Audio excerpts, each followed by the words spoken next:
Talofa lava, this is Pacific Waves from RNZ Pacific. Ulu'uingo o Susana Suisuiki. Coming up, we've got more budget updates, this time from Samoa and the Cooks.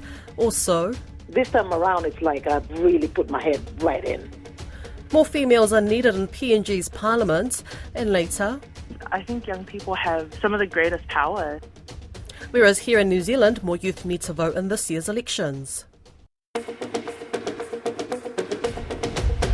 Samoa's parliament has approved its national budget for the 2023 to 2024 financial year. The budget totals $1,008,000 tala, the equivalent of around $400 million US. Finau Funua has more. It's the first time Samoa's budget has exceeded $1 billion tala. The new budget is 134 million tala, or about $50 million US more than last year's budget. Samoa's Ministry of Health received the largest allocation of funds, totaling over 146 million tala. The second largest allocation of funds went to the Ministry of Education, Sports and Culture, who received a total of over 139 million tala. According to the Central Bank of Samoa, the historically high budget reflects a healthy external position for the national economy. But eyes are raised at the deficit, which the budget report records at 185.7 million tala. The budget is also supported by assistance grants totaling 165.4 million tala, the majority of which covers development and infrastructure projects. Meanwhile, the head of Tourism Cook Islands has labelled this year's budget a pragmatic one. $5.7 million US has been set aside for Cook Islands Tourism Corporation. Chief Executive Carla Eggleton told Lydia Lewis the tourism funding allocation was expected. The budget appropriation for 23-24 for Cook Islands Tourism Corporation was planned and expected, and it's primarily because of the phase of recovery that we're in currently. In this last financial year, 22-23, we have now completed the onset of 4 inaugural flights. And so for the next 12 months, we're going to be focused on getting those flights up and running. However, beyond the next financial year, we would be expecting the Cook Islands government to see the value of tourism and would have seen the work that we've been doing to recover. And once we've reached our targets, we will be expecting Cook Islands government to support tourism in as the economic regrowth. Were you disappointed at all that the figure remained the same, 9.4 million that I can see? No, not at all. Right now, in the next 12 months, we need to focus on filling planes, focus on getting airlift back to where it was in 2019 levels. And I would expect that in the next 4 to 6 months, once the data comes in on the performance of the 4 new routes that we have developed in the last 12 months, we'll be in a better position to understand the future needs of tourism. And with the minimum wage increasing, what impacts does that have on the tourism sector? The Cook Islands tourism's recovery doesn't go without other additional issues, and labour has been a significant problem that we're all trying to address right now. The increase in the minimum wage is effective across the nation as a whole, but for the Cook Islands, very few people in the tourism industry are on minimum wage. And so the increase in the wage by 50 cents to $9 an hour is going to pretty much affect other industries, in particular government employment. Our biggest issue in the tourism sector will be capturing and engaging with foreign labour because there is a lot more attractive options outside of the Cook Islands. Yeah, and this is an issue that's been obviously going on for quite a while. Last time I did a story on this, operators were looking elsewhere to get workers. Where is the focus at the moment? Are workers being brought in from other countries? Yes. We're entering our high season right now, and labour is critical. Foreign labour, we've seen an exodus over COVID times. We've seen that outward migration by Cook Islanders and foreign workers. We've lost them to New Zealand and to Australia predominantly, and we're really looking at ways in which we can build back that resource to help support the industry. It's been very challenging, and so we've got to, because of the competitive nature of the employment market, everybody's looking for staff, and it is no different for us. So we keep looking at ways in which we can attract workers to the Cook Islands. Was there anything passed in this budget that would do that would help attract workers? I think it's not about what gets passed in budget. It's not the money that is going to help us in our recovery and being able to address situations. It's being able to sit down together and work collectively with the resource that we have. I think that if we got some cross-collaboration within agencies to address some of these issues, working with the private sector and reaching out to our stakeholders and partners in New Zealand and Australia, I think that we would have a good opportunity to start solving the problem. That's not to say that we don't have our internal issues that we need to be addressing, but it's not all financial. It's also about working smarter, working more effectively, and really pinning down the strategic direction that we want to be taking. This has been labelled a tough budget. Why was this a tough budget? So it's my understanding that coming out of COVID, when the Cook Islands we were under a hiatus for tourism, the borders closed, and our number one economic driver came to a grinding halt. Our Cook Islands government took a lot of reserves and really put it back into the private sector, making sure people remained employed and making sure businesses stayed afloat as best they can. We're now entering into an era of debt equity management and making sure that Cook Islands government are prudent in their spends. Because times will be tough in the next 3 to 4 years. We will have to, as a country, work together to ensure that we can stay afloat, stay abreast of the needs, and keep managing the best that we can.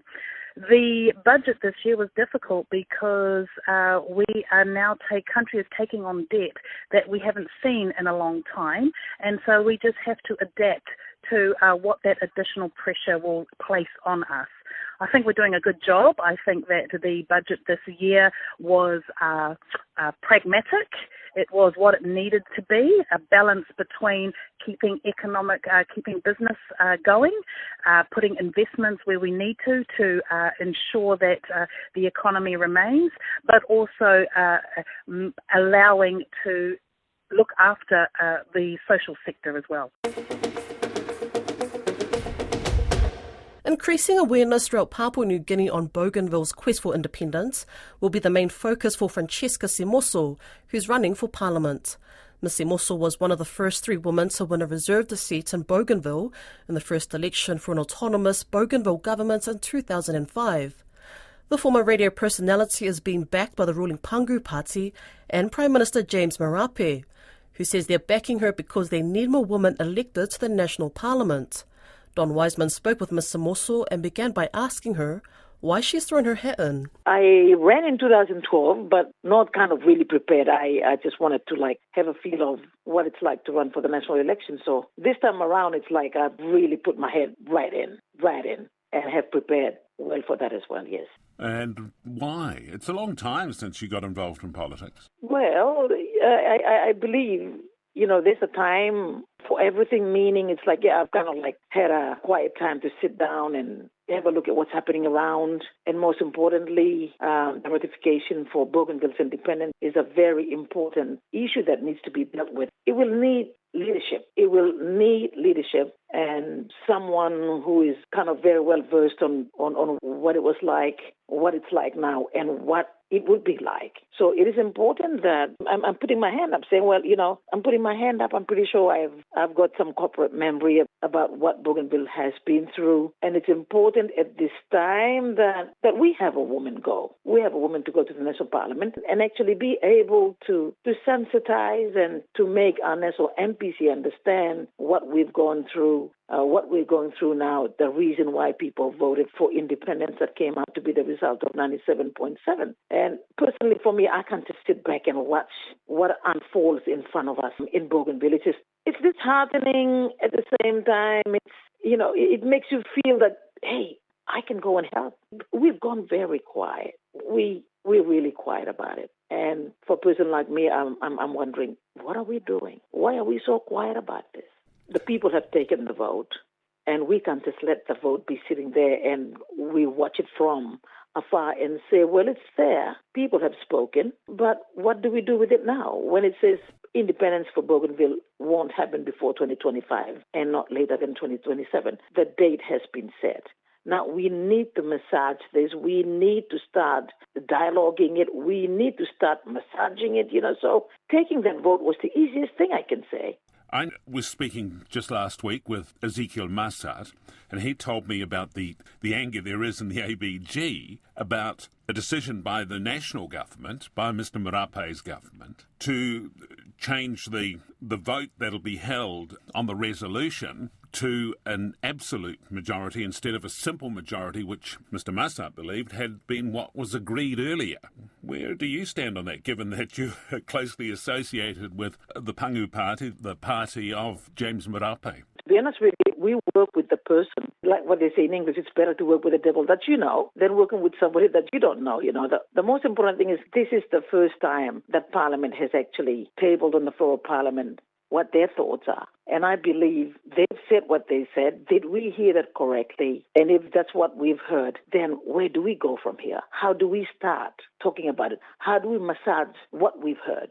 For one, I will say, what the hell is that? Why is it going that way? Now that we've heard what has been said, how do we, as Bougainville, how do we, as the government of ABG, deal with that? And yes, I am getting endorsed by Pangu Party. And this is the government of the day. Who else can endorse me? For me, it is okay that I'm endorsed by this party. Then I can go and say, well, thank you for endorsing me as a candidate. The issue of Bougainville is there. It is there. We need to deal with what people of Bougainville want to hear about the 97.7 and about their future. They want to hear this. Now, we should not shy away from discussing Bougainville's future. The date has been set, not before 2025 and not later than 2027. I am for Bougainville. We know that there have been MPs in the PNG Parliament who have a very negative view about that, who don't want to lose Bougainville. And if it comes to a vote and it has to be an absolute majority, 2/3 of the Parliament, and it goes against the prevailing desire in Bougainville for independence, how would you feel? What would you do? Well, to be honest with you, a lot has not been said yet. There's a lot more dialogue that needs to take place right now. Even before that vote is taken on the floor of Parliament, there has to be genuine dialogue right now between ABG and the National Parliament. So there has been talk that has taken place. There needs to be more. For those that are currently in the government right now in Papua New Guinea, how many of them would have some idea as to what Bougainville has gone through? So two parliaments need to be working together now. ABG Parliament and the National Parliament need to be talking now. So there needs to be more dialogue amongst our parliamentarians. Massad and our team in Bougainville, we need to come here and do workshops with the parliamentarians here. We need to educate them as to what happened, where we've been to where we are, and to where we are going.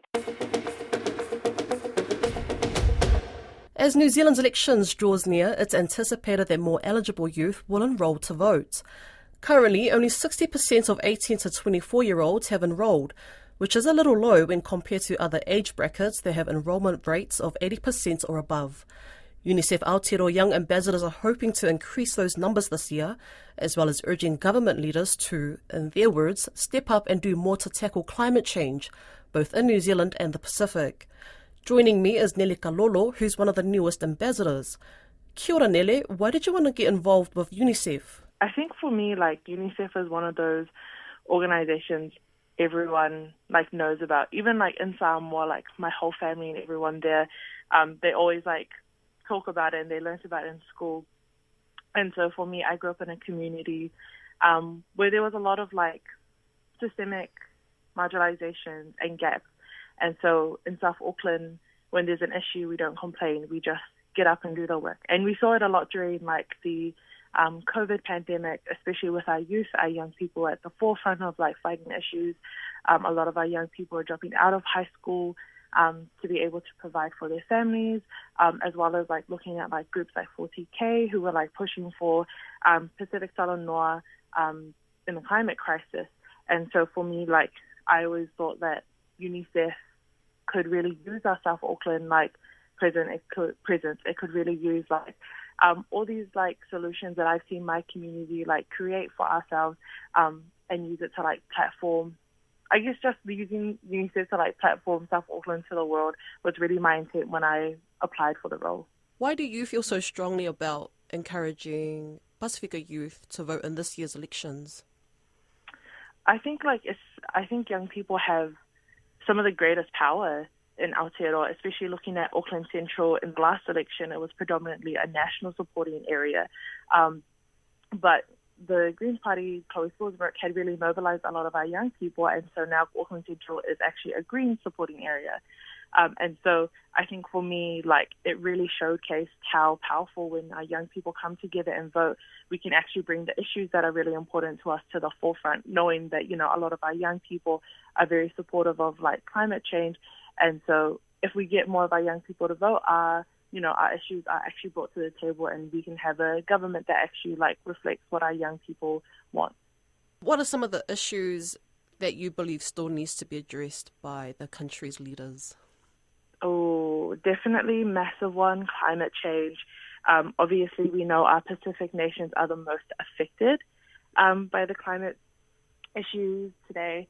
And so obviously seeing the work of like our Pacific nations, Vanuatu and Tuvalu right now are pushing for the fossil fuels non-proliferation treaty, moving away from fossil fuels and creating that equitable shift.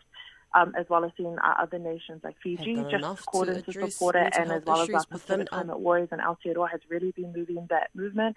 I think for me, the important thing is making sure we're centering lived experiences of those who are mostly affected by the climate change. So obviously like Indigenous and Pacific communities, and making sure that when we center these lived experiences, actual outcomes and actual change can occur for our communities. And of course, mental health. I work a lot in the health sector, and I grew up seeing the effects of like negative mental health in my community, and the effects negative mental health has on our youth as well. I think a lot about our Pacific youth in South Auckland, how many skills, how much talent we have, but the lack of confidence that a lot of our young people have, and like the barriers mental health has on them. And so I think when we address mental health in Aotearoa, we actually like platform our young people to really reach that full potential, and in reaching their full potential they realize there is no limit and they can continue to grow and continue to be empowered to really empower our communities as well. That's Pacific Waves for today. To listen back, head over to rnzi.com/programs. You can also download us on Apple, Spotify and iHeartRadio podcasts. From myself and the team here at RNZ Pacific, tofa soifua.